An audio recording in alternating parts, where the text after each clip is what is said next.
Hello, everybody. Welcome back to Kind of Detrimental Podcast.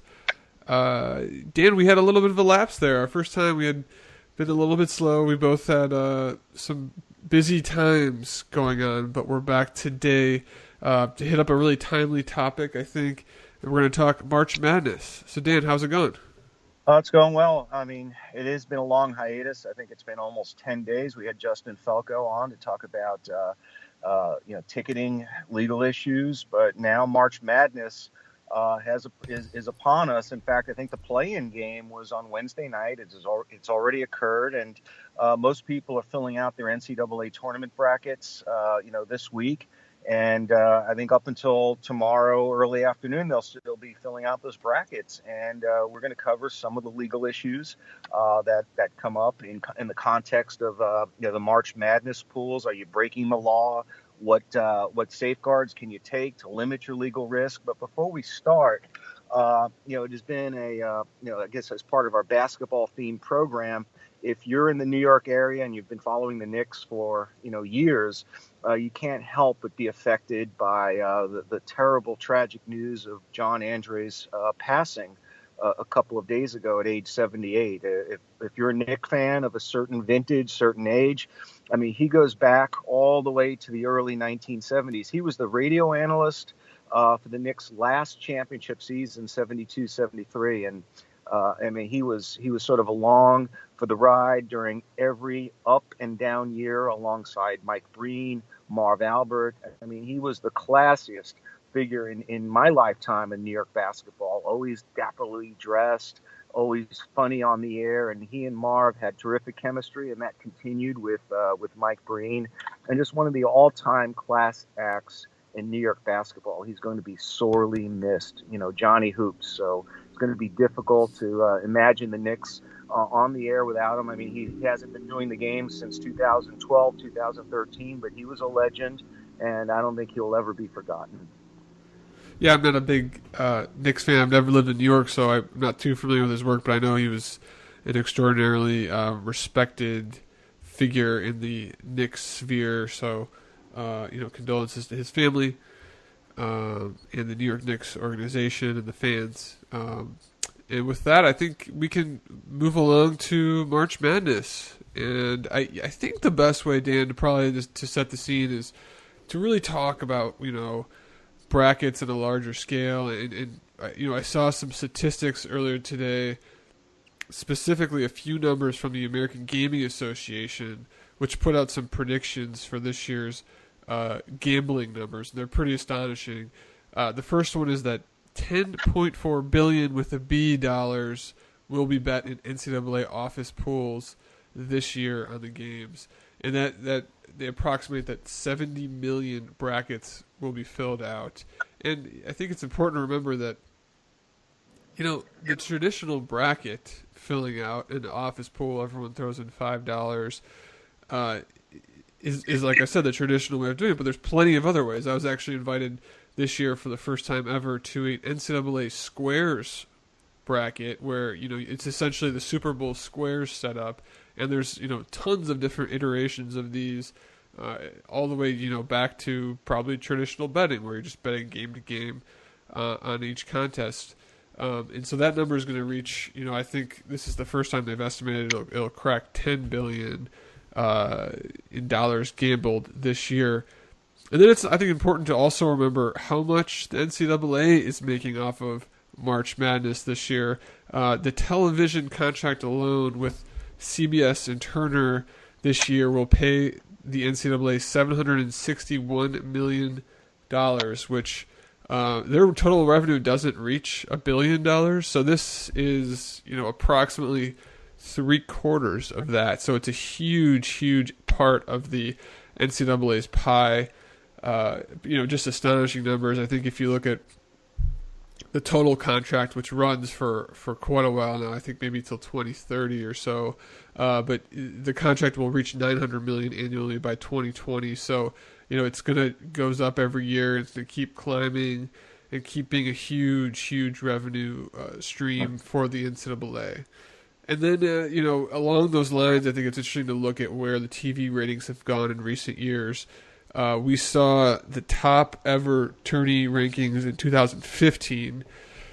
And then last year was a little bit difficult to judge. So last year, the title game moved from CBS to TNT. It was on TNT, TBS, and True TV, I believe. And the ratings were actually down 37%. But it's hard to gauge how much that was due to moving from a network to a cable channel. And also, last year they had all-time streaming numbers, which was a shock to nobody. I think we're seeing a lot of that across the board. When we're talking NFL numbers being down this year, that really wasn't the case because people were just watching it a different way. And then also, I think an interesting note that I saw to throw in there, the women's tournament was actually up 46% last year. So good to see some growth on that front. But let's get to the question of the day, Dan. Is your office pool legal? Well, my office pool is non-existent. I must be at the only law firm in the country that does not have an NCAA March Madness bracket pool. I've worked at Becker and Polycop. I've been a partner there since, I think, 2005. 5 years prior to that, I was an associate, and I don't recall anyone ever inviting me. Maybe they just don't like me, and I'm excluded from these office pools. But the last time, as someone who comments on sports gambling and sports betting, I haven't been in an NCAA bracket pool since the 1980s. I won the last one I was in, and to give you an idea of how long ago that was, I picked Georgetown to go all the way, and that was I believe it was the 1985 men's NCAA basketball tournament when the Hoyas were led by Patrick Ewing, Michael Graham. Reggie Williams. I mean, these names are coming back to me, and I won my office pool, or won my college pool, which returned to me a grand total of about $120, well below the IRS reporting thresholds. But the answer of the day is most bracket pools, almost every bracket pool that requires money to pay, money to enter, that returns a prize, that involves some level of chance or luck, almost all of them are illegal. How many of them get prosecuted? Very, very few. None of us are going to be in any danger of going to jail or getting prosecuted under our state, federal, and anti-state anti-gambling laws. The ones at risk are usually the operators of the pool, but only when you get into the stratospheric numbers. There have been instances, in particular, there was one New Jersey gentleman who had a multi-year, going back to the 1970s, he had a pool that had hundreds of thousands of dollars of entries, and it was conducted over the internet, had many famous celebrities and announcers, public figures who partook in that pool. So the bottom line is most of the pools are illegal, but almost none of them get prosecuted. And the way they come up as a possible criminal inquiry is when somebody reports it, or it becomes so large that it just comes across the radar of law enforcement authorities. And we're talking about big number pools conducted online, and in particular where the operator or the administrator of the pool takes a cut. And once you're taking a cut of the action, you're acting as a bookmaker, a pool seller. You're definitely in the crosshairs of state anti-gambling laws. So is this it's a state laws that we're really potentially running afoul of, or we've seen the very, very few instances where we've seen prosecution on this front? I mean, it seems to be more in the state laws rather than these overarching federal anti-gambling laws. Is that right? Predominantly. I mean, there are 3 federal laws that can conceivably come into play, maybe 4. You have the Federal Wire Act of 1961, which prohibits, accepting, being in the business of accepting wagers in connection with sporting events through the use of a wire communication facility. Well, what is a wire communication facility? We're talking about emails, faxes, and in particular the internet. So an office pool that involves just paper, people, circling boxes, filling out their brackets in pen and handing it to a person who collects the office pools, you're not going to have a Wire Act violation there.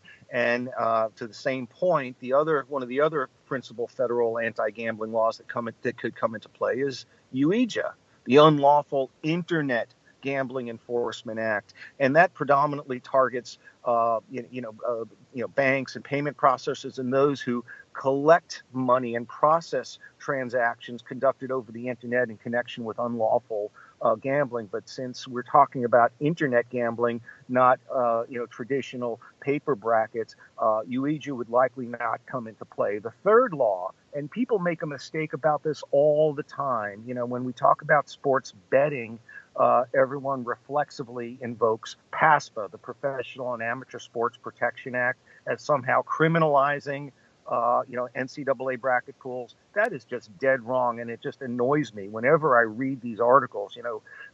Every year it's a rite of passage. Along with March Madness, we have our articles about why it's illegal to bet on March Madness, but you probably won't get prosecuted. Every one of those articles mentions PASPA.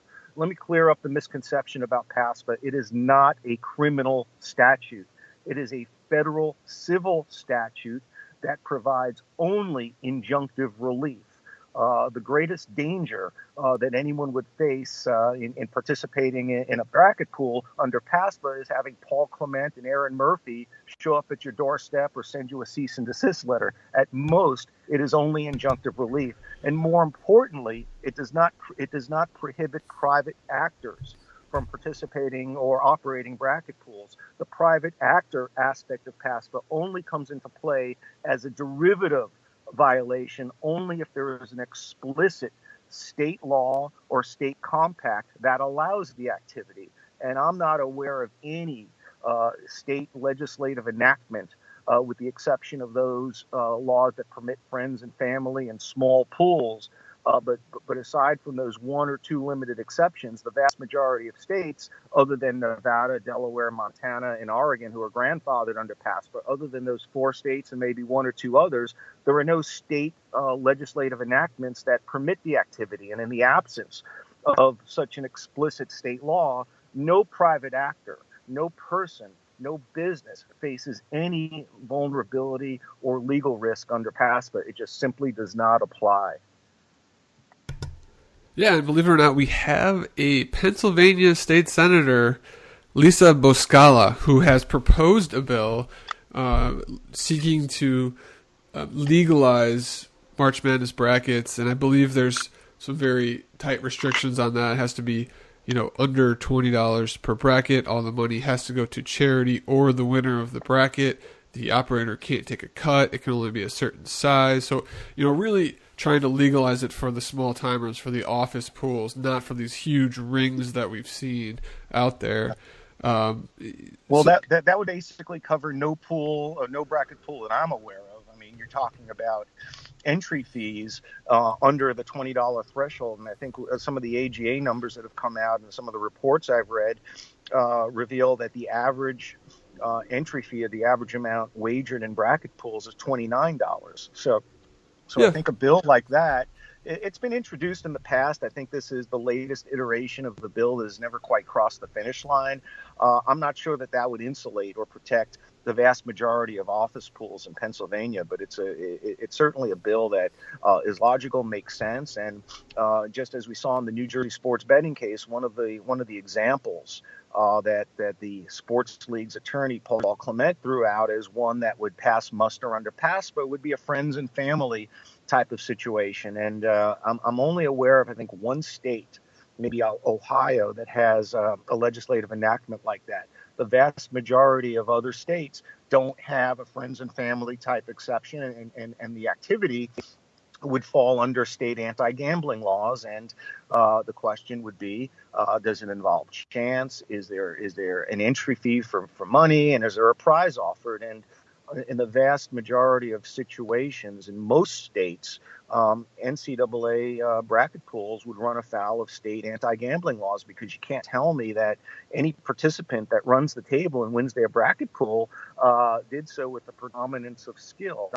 You're talking about multiple rounds, so many knockout scenarios, and in many states, the definition of what constitutes chance can either be a material amount of chance or even a slight modicum of chance. And then there are states like New York, New Jersey, Alabama, Washington State, Ohio, and maybe 4 or 5 others that criminalize wagering or risking money on a future contingent event, irrespective of the amount of skill or chance involved. So, you can take any office pool over a minimal threshold and make an easy case that it violates state anti-gambling laws in almost every jurisdiction. There's just no question about it. That's how could any lawyer give an opinion to the contrary?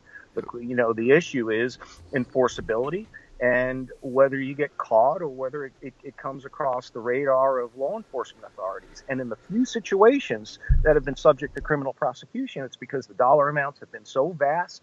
It involves online gambling, and the promoter takes a cut of the action. So if you're participating in a pool, there are probably 5 easy steps that would minimize your risk of criminal prosecution. It would be 1, conduct it solely through paper and do not use emails, fax machines, or conduct anything online. Number 2, if you're the operator or promoter or administrator of the pool, do not take a percentage of the winnings or a percentage of the entry fees. You have to return all of the money, and if you don't, you could run the risk of being adjudicated or considered to be running an illegal bookmaking or pool selling operation. Oh, and one other safeguard, or 2 other safeguards. If you conduct it like among friends, family, and in a social environment where everybody knows one another, you probably will have a much or significantly reduced risk of running afoul of the law. It's when it cuts across and involves strangers, goes across state lines, and anybody can join. A pool or bracket pool like that stands a significantly heightened chance of a criminal prosecution. So no paper. Okay, so no internet, all paper, friends and family, and more importantly, low dollar amounts. You want to keep it under the IRS reporting threshold, because certainly as the administrator or operator of the pool, if anyone wins in excess of $600, you have to issue a 1099. And if anyone exceeds $1,200, I think, in the casino industry, they would have to issue a W-2G form. So there are tax consequences, not only for the players, but for those who operate the pool. And of course, all of the winnings, no matter what the threshold, are reportable as income under, federal income tax law. But of course, nobody reports anything.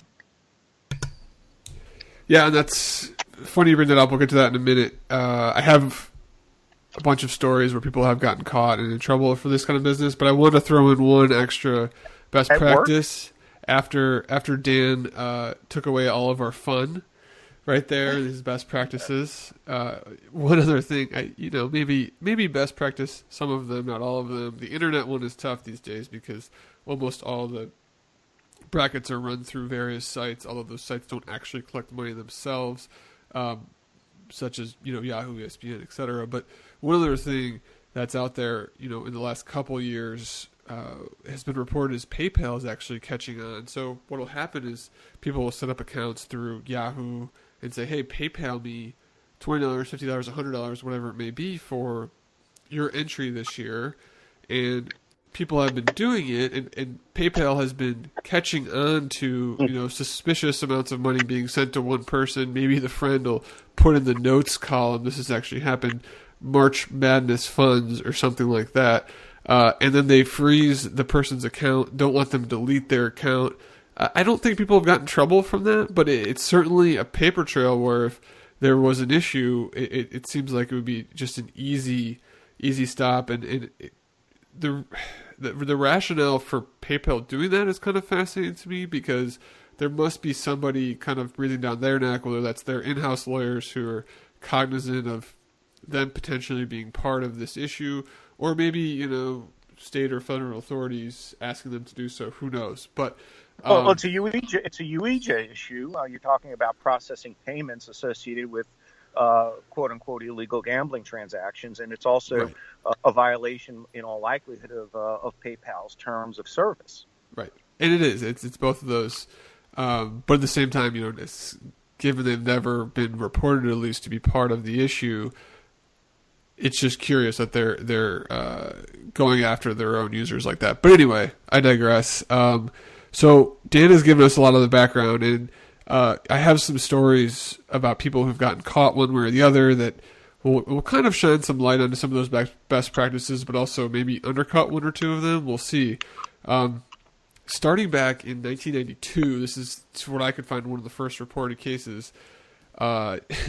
Two state of Rhode Island government employees, they worked, I think, like in the Department of Energy of Rhode Island or something,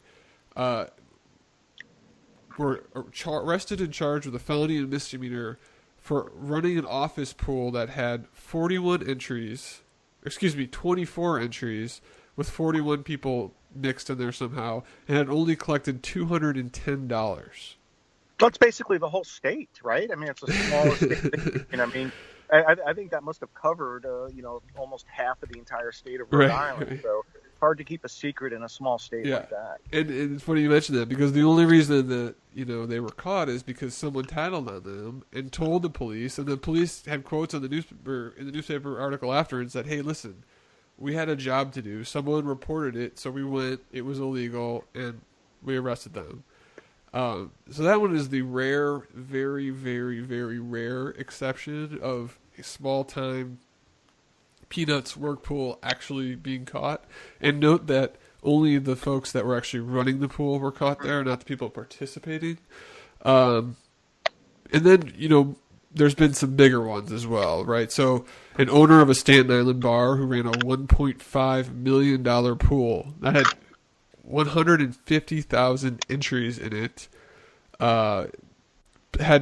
eventually was caught because the honest winner one year reported his winnings to the IRS. The IRS caught wind of it and took the whole thing down. And they didn't take him down for gambling. They took the owner down for tax evasion because he was taking a cut of the pool. I believe this when he was taking a cut of the pool each year for running it and then not reporting his cut. So he pled guilty to 3 counts of felony tax evasion, avoided jail time miraculously, but did get 2 years probation and had to pay restitution. Well, he did. He ran the pool for 30 consecutive years. I mean, it was bound to come across the radar. I mean, you're talking about a small Staten Island bar that ran the same pool for 30 plus years, had prizes, I believe, in excess of $1 million, and he didn't pay taxes on it. I mean, that's not a pool or an office pool issue so much as it is a tax issue. Exactly. I'm just, providing a little insight into how people get busted here. But the funny part about that was that bar no longer runs the pool, but a bar down the street does now. And it was like specifically named in this article, and they're clearly a pretty high level of disregard for trying to deny running the pool and everything. And I don't think it's up to the $1.5 million level yet, but interesting that they are pretty oblivious to the applicable laws. Interesting, little anecdote about that bar. It's named Danny's. Do you have an ownership interest in Danny's Bar in Staten Island, Dan? I don't, but since it's Danny's, maybe both of us should get in on it together. Yeah, and when you get into Staten Island and you're running an office pool like that for 30 plus years, a lot of police officers live in Staten Island, and it's difficult, very difficult to keep something like that under the radar. Most of these office pools are sort of, in and out. You conduct the pool, and it's limited in time, and it's over. And from year to year, maybe different people operate it. There's no continuity, and it's really critical if you're going to operate any kind of a gambling operation like that among friends and family or coworkers. Something like an NCAA bracket pool, it needs to be basically a one-off. And maybe in future years, different people operate the pool. But the common thread among all the pool situations where they run into criminal difficulties, the common thread among almost all of those pools is the operator taking the cut of the proceeds. That is more in the nature of bookmaking and pool selling. So if you're going to be doing a pool and you want to limit your risk to close to 0%, which it's probably near it anyway, But if you really want to err on the side of caution and safety, the operator just simply cannot take a cut. Yeah, I think that's usually how it works, and usually why they don't care. But moving on to our next story of someone being caught, we have this was actually 2015, so recent.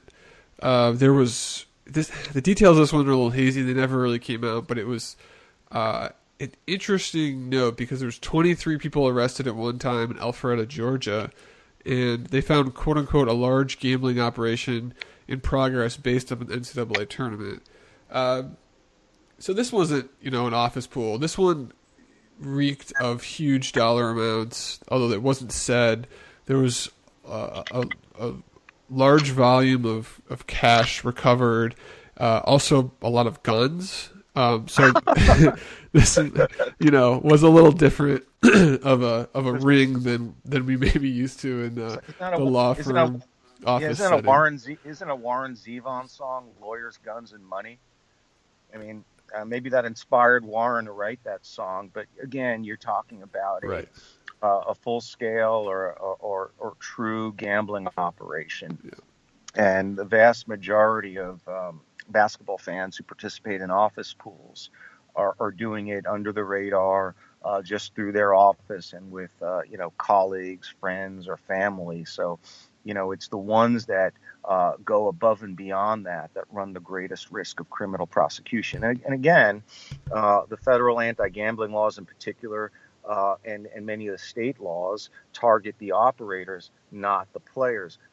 Under federal law, the Wire Act does not apply to individual bettors, only to those engaged in the business of accepting wagers or bets on sporting events. And same way, UEJA is not utilized or invoked against individual bettors. And of course, as I mentioned earlier, PASPA has zero applicability, despite what all these articles are saying. It's not a criminal statute. So the risk for the individual pool participants under criminal laws would fall almost exclusively under state law, not federal law. Although that's not much of a consolation, because if you violate the state anti-gambling laws, you're probably going to pay a fine and have to disgorge your winnings. But federal law wouldn't come into play against individual bettors at all. Yeah. And our last story is my favorite. Has something to do with betting pools. But former University of Washington football coach Rick Neuheisel, you might remember that name. He's been around. He went into his NCAA betting pool, won $12,000, and was promptly fired from his head coaching position for winning the pool. That was the rationale for firing him from his football coach position, because it was against NCAA guidelines at the time, and currently, I believe. And he later actually sued the school and the NCAA. The case went to trial on the eve of when the jury was sequestered, considering apparently there was, quotes that the trial hadn't gone well for Washington and NCAA for a variety of reasons, some of which had nothing to do with the merits of the case. NCAA had apparently not met its discovery obligations, and the trial just went poorly. But in any event, right before the jury came back, Washington and NCAA settled with Neuheisel for $4.5 million. So he won the pool for $12,000, and then he won his lawsuit for $4.5 million. So it wasn't all in all a bad loss for Neuheisel. But that's just one, if you're a college coach out there listening to the podcast, I'm sure we have many of those. Don't take part in your NCAA pool. Yeah, I mean, that applies to the players themselves. I mean, a couple of weeks ago, 5 University of Richmond, football players, baseball players, weren't they suspended for playing fantasy sports, not even involving their own games? Yep. So NCAA guidelines daily fantasy strictly prohibit. Well, I mean, bracket pools aren't daily fantasy, but it kind of goes to the, point of participating in, sports gambling. I mean, that's verboten under not only NFL policy and NCAA bylaws. And, I think it would probably not be a good idea for any NCAA D1 coach or player to participate in any kind of gambling pool, whether we're talking about March Madness, fantasy sports, or sports betting. Yeah, you'd have to wonder. I mean, there's got to be a pretty good percentage of NCAA athletes that participate in some form of fantasy sports. So you got to kind of feel for those 5 players who were the guinea pigs of being suspended for it without too much fair warning. If they're smart, Dan, they'll use proxies. I mean, it's just the height of stupidity if you're a collegiate athlete under NCAA bylaws to register for FanDuel, DraftKings, or any other site under your own name. If you're going to play and you want to play for fun or even a little bit of money or a lot of money, just sort of go through a proxy and you'll evade detection. I disagree that it's the height of stupidity. I think that's for many college-age students. And, back in the day when I was in college, I probably would have made a similar mistake. I can't put it past myself. But, considering that wasn't really a widely known issue, I have trouble blaming the athletes. But in any event, that was an interesting decision. We'll have to see how that impacts things moving forward. And discussing moving forward, one interesting aspect of this that I want to talk with you about, Dan, and we know that the Supreme Court is considering the Christie 2 case. There may be an imminent change in the legality of sports betting coming down the line in the not too distant future here. Let's just envision a scenario where sports betting is legal. Like, what does March Madness look like when sports betting is legal? $10 billion becomes $30 billion real quick. The handle that is associated, I mean, no one can audit these figures. They're just estimates. But the vast majority of that $10 million is attributable to office pools with an average, wager of $29 or $25 per entrant. You reallocate that to actual single game wagering and even in play in game wagering. It becomes a Nevada type situation. I mean, I don't know anybody. I know very few people who do wager on NCAA basketball games. Most go to Las Vegas. A few people I know have bookies. If you legalize and regulate the entire environment, the brackets become a very small percentage of the overall wagering activity, and since the brackets constitute close to the $10 billion that the AGA reports as the annual amount bet during during March Madness, I would be willing to bet I would be willing to go as far as to say that if you had legal sports gambling in all 50 states, that $10 billion wouldn't just grow incrementally. It would double, triple, quadruple. You're talking about a significant amount of money that could flow through the system and not only be reportable as taxes to the IRS, but would be paid. There'd be gaming revenues paid to individual states, to the rights holders like the NCAA, and I would envision a scenario where the betting environment for NCAA men's basketball games would just go through the roof if you legalized it. Because right now, the only game in town pretty much outside of the state of Nevada are bracket pools, and those are small scale wagers on average.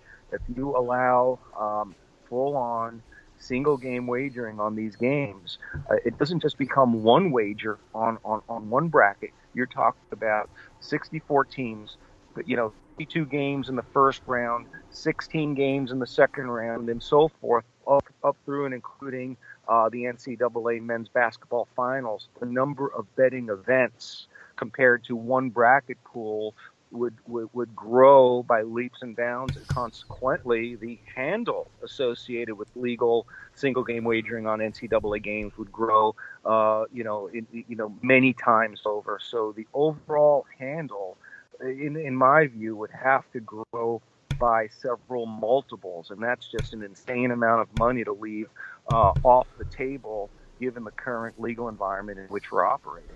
Absolutely. I think just, the novelty of it the first time around, it would be wild, because I think, we would have these various apps set up that are, currently exist in Nevada already, that would allow game-to-game betting, would allow in-game betting, where you could make bets on almost play-to-play between timeouts as the lines change. It would increase significantly. And, having been I'm in multiple of these pools every year, and, tracking the camaraderie of that, there's a family one, let's say, or a work one, or whatever it may be, there's a lot of smack talk, and I think just to raise the stakes and do it would be really interesting. I can already imagine some groups of friends that would be all over that. I think just to think of the practical side of it, if you look at a site like Yahoo, who runs, free brackets, where I have some registered already, in theory, they could either take the money themselves and then pay it out, or have a third party come in and do that. I think just the way that you would sign up would be different. There's the potential. We were talking about this before, and you mentioned that there's the potential for a state-run lottery, right, where you could submit a bracket to the state, where it would just be a massive payout, something like that. Is there anything along those lines, just sort of practically speaking, else that you had thought of? Well, the state lottery idea or concept is one that's currently prohibited under PASPA because it would be state-sanctioned, sports gambling. But you remove the impediment that PASPA poses, the NCAA tournament would prevent, just a wide, array of possibilities for state governments and state lotteries to get in on the action. We're talking about, the Super Bowl is the single biggest event, sporting event in the country every year. I think the NCAA men's D1 basketball tournament is the single most, bettable event because it's not limited to 3 or 4 hours. It is a multi-week event with bettable opportunities, many days per week, multiple games per day, and an avenue like that for a state lottery would just be a phenomenal number. And I know state lotteries, especially in Massachusetts, there are several states that have talked about utilizing the state lottery to facilitate fantasy sports play. The numbers for fantasy sports in any kind of state lottery setup would be just a fraction of the kind of numbers that would be driven by the NCAA men's basketball tournament, particularly in states that don't have a significant professional sports presence. States like Mississippi or Alabama that do not have any major professional sports leagues or franchises.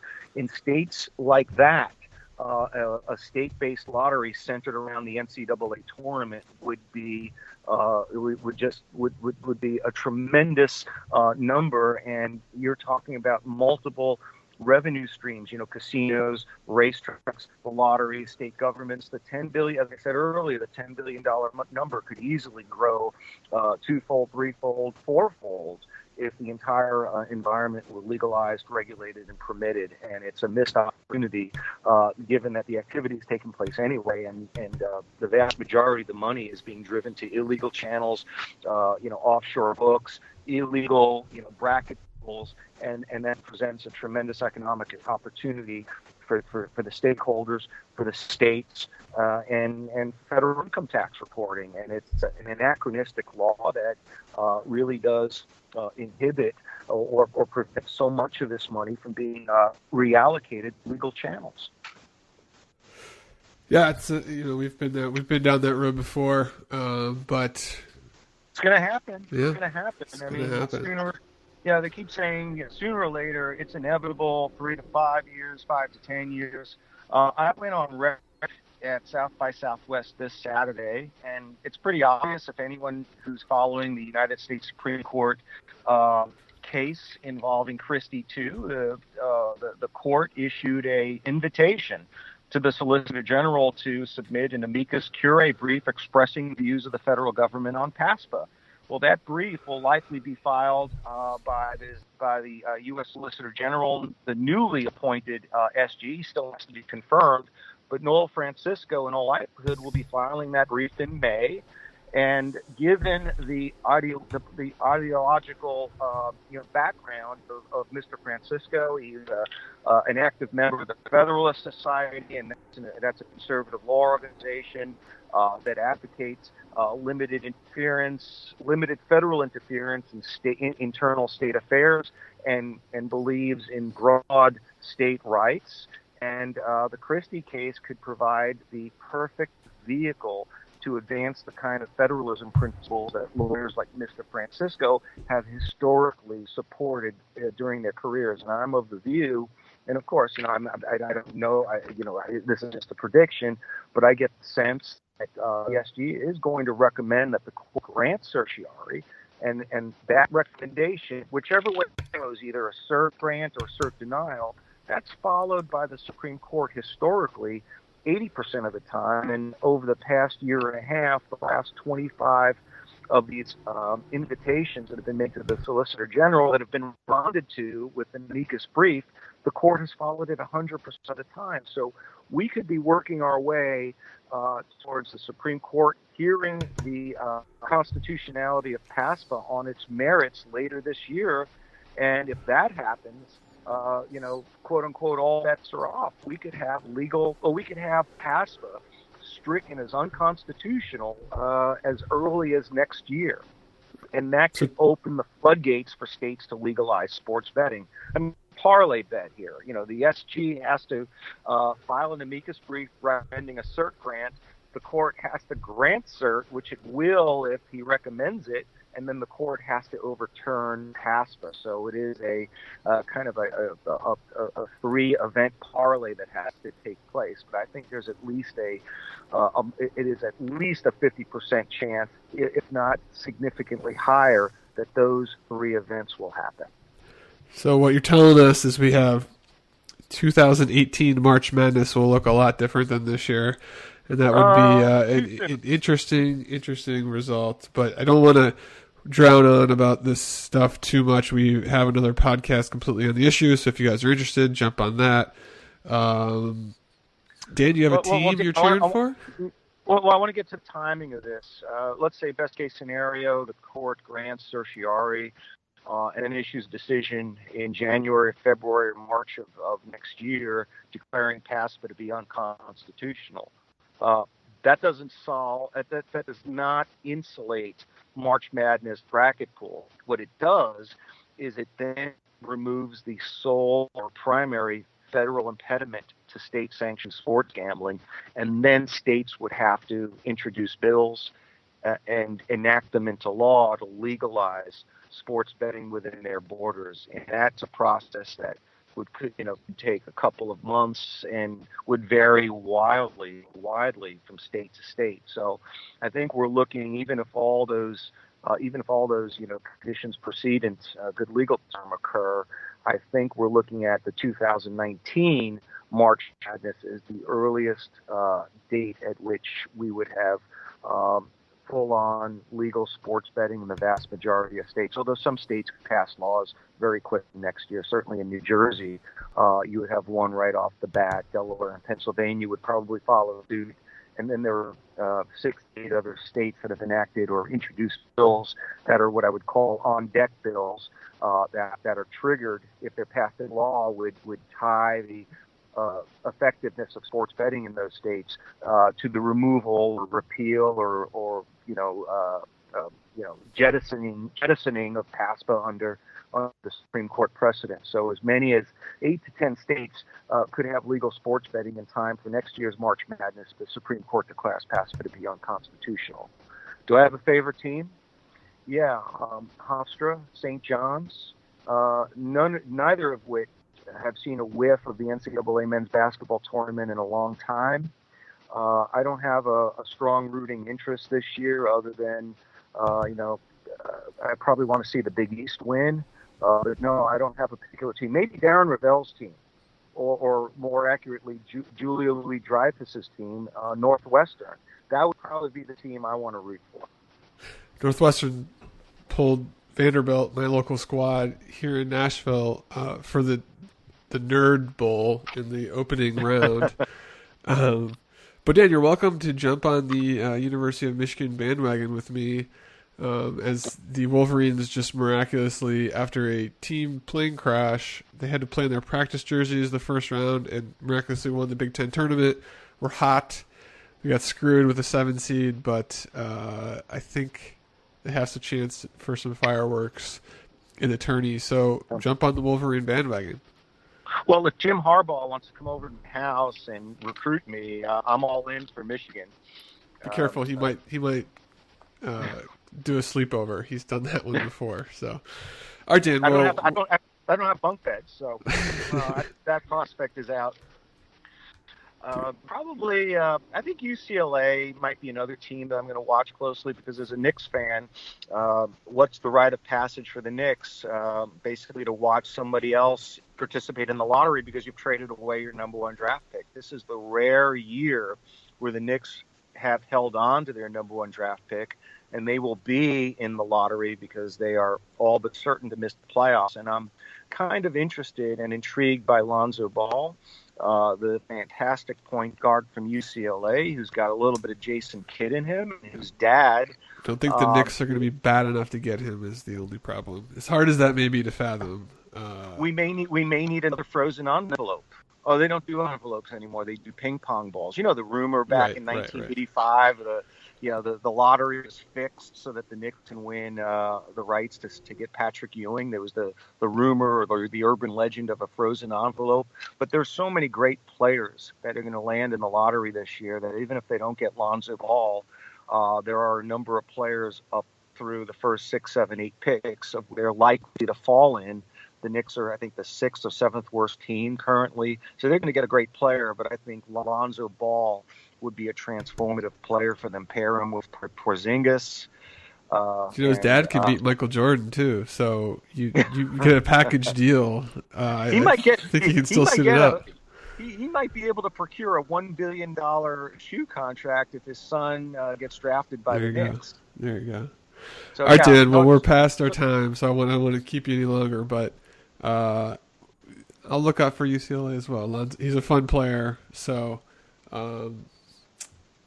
good luck to everyone in their March Madness pools, and I hope this was a helpful review of whether or not you're going to end up in jail. You're not. Oh, wait a second. We need a disclaimer. The foregoing shall not constitute legal advice.